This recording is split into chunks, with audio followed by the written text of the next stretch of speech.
সারা পৃথিবী স্তম্ভিত হয়ে যাচ্ছে।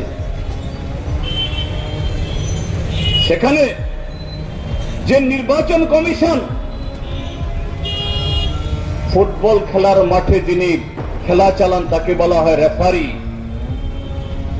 ক্রিকেট খেলার মাঠে যিনি খেলা চালান তাকে বলা হয় আম্পায়ার। তিনি হবেন নিরপেক্ষ, তিনি হবেন সব দিক থেকে বিচক্ষণ, তিনি হবেন সব পক্ষের কাছে গ্রহণযোগ্য,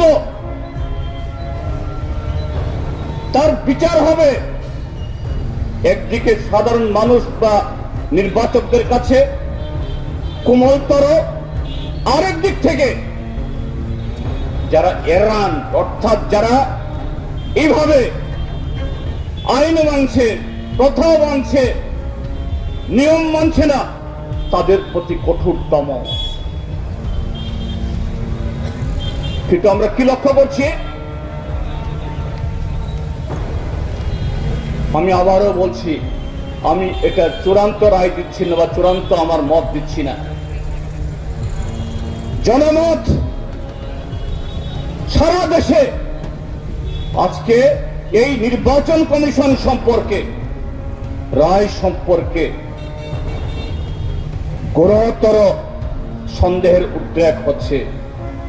এটা কোন একটা দেশের কাছে মঙ্গল? ভারতীয় গণতন্ত্রের জন্য এটা কি শুভ? এইভাবে যদি ভারতের নির্বাচন কমিশনের মতো একটা কমিশন, তার উপর থেকে মানুষের সমস্ত বিশ্বাস উঠে যায়, এই দেশে গণতন্ত্র টিকবে? এই বিশাল দেশ চলতে পারে না। এবং এই বিহারের নির্বাচনের ঘটনার পরম্পরায় ত্রিপুরাজ্যে যে ঘটনাবলী ঘটছে, মানুষের সে সন্দেহ যা বেশি আসছে, এটাকেই প্রমাণ করছে। অর্থাৎ এই যে ঘটনাগুলো যে অসত্য নয়, কল্পিত নয়, এগুলাকে চোখে আঙ্গুল দিয়ে প্রমাণিত করছে। হ্যাঁ, বিহারে তাদের দল আবার ক্ষমতায় ফিরে এসছে, তাও অবিশ্বাস্য ফলাফল নিয়ে। স্বাভাবিক